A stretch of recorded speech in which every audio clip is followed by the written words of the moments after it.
always a no-go. Directly, yeah, into someone's soul. Yeah, exactly. Like, so how does masturbation factor into your show? You know, it normally doesn't. Masturbation normally stays out of the show just because I have so much time to do that. Right.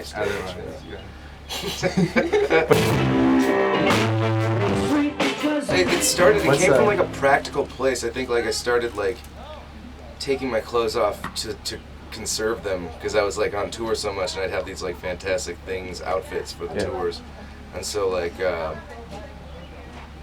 in order to not destroy them, I'd like take them off slowly throughout the show so they wouldn't get as sweaty or like, you know, worn out or ripped or anything. So that's kind of where it came from. It's really comfortable. Like briefs are just really comfortable to be in, you know. Like, if you're at home, you just might want to be on your couch in the brief. Why not take that philosophy a little further into your, you know, into your professional life? Yeah. I mean, I'm from Minnesota, so between the ages of like 17 and like 25, I saw pretty much like every movie I'd go to at the Har Mar Mall, and I worked for the State Board of Education for a while, like across the street, and so I take my lunch breaks there and like write songs and like kind of like, you know, like just sort of like imagine what the passersby in this Minnesota mall were thinking about. So I don't know. I just liked. I just sort of took the name. It has such a nice ring to it. When you're like starting a song, you wanna. It's either like a lyrical idea that you have and like a little melody. And I record those all the time on my phone and then like go through them way later. But it's either that or sometimes like a beat or a chord that you're like obsessed with and you're just noodling around a guitar and you just figure out what feels good, and then something just sort of happens. You gotta like kind of like vacate your brain and like let ideas come in and come out through your mouth somehow. I don't know. There's a lot of like little bits and pieces that you get, and then like when I'm actually writing a record, you kind of cobble all this stuff together and take this like mountains of weird scrap paper and ideas and iPhone recordings and stuff, and make them make sense. Leave with me behind. Oh, bring me.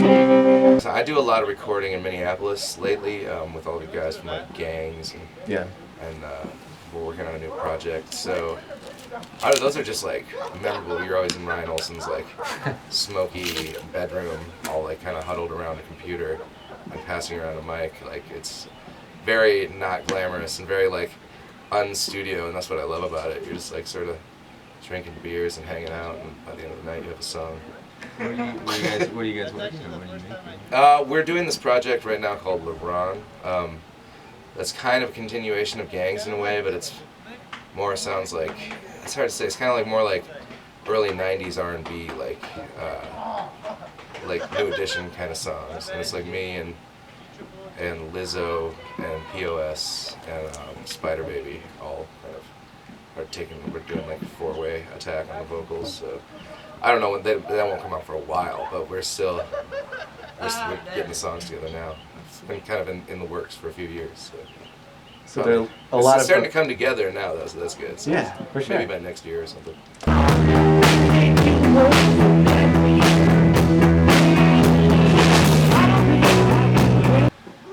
Whenever I come home, and I come home a lot for like long periods of time, and whenever I come home, it's like I get a lot accomplished because everybody's just doing stuff, and it feels really cool to like have all the resources there and everything you need, like studios and people you need to play. Like there's such a wide variety of people that can play every kind of thing, so now it's like good to know who can do what really strongly and like pool all the resources. And it's like it's cool because like a lot of people get like hung up on the idea of like a band recording, but this kind of process with these guys is more about like you could have 12 different bass players on a record. It's like if somebody's right for this song, just have them come in. You know what I mean? Like it doesn't really matter. Everyone just does their little part.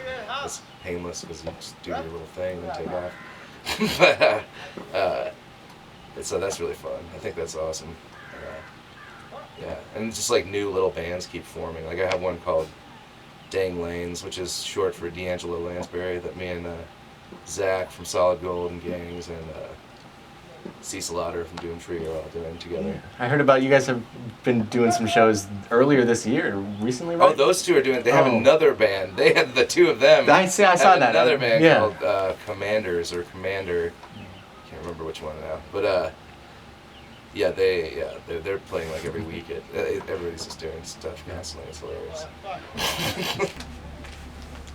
Yeah, I just like being in the studio with people that are fun. That's the whole deal. It's always fun working with like Nick Zinner or Karen O or like those crew are fun to be around just because they're so creative and think really deeply, you know, about like what they're doing and what they're trying to say. So it's like really like it's cool. It's cool to be around like they're kind of like passionate for just making really good stuff, you know. Well, you play soccer. I love playing the Cave. I used to always come up here like when I was in high school. It'd be where you go like check out the hot college babes. So we'd go to like, this is, you know, Goodbye Blue Monday and stuff, like when you're still like pretending that you like coffee just to like hang out and stare at people.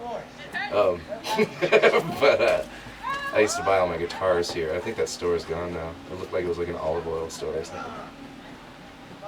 That light that just came on seems like it was like an idea light. Yeah. Well, what are the big ideas for tonight? What should we expect? Fun, frivolity, wild attitudes. Wild attitudes. You got anything else left, Jackson? No, I think that's. Oh, will you say?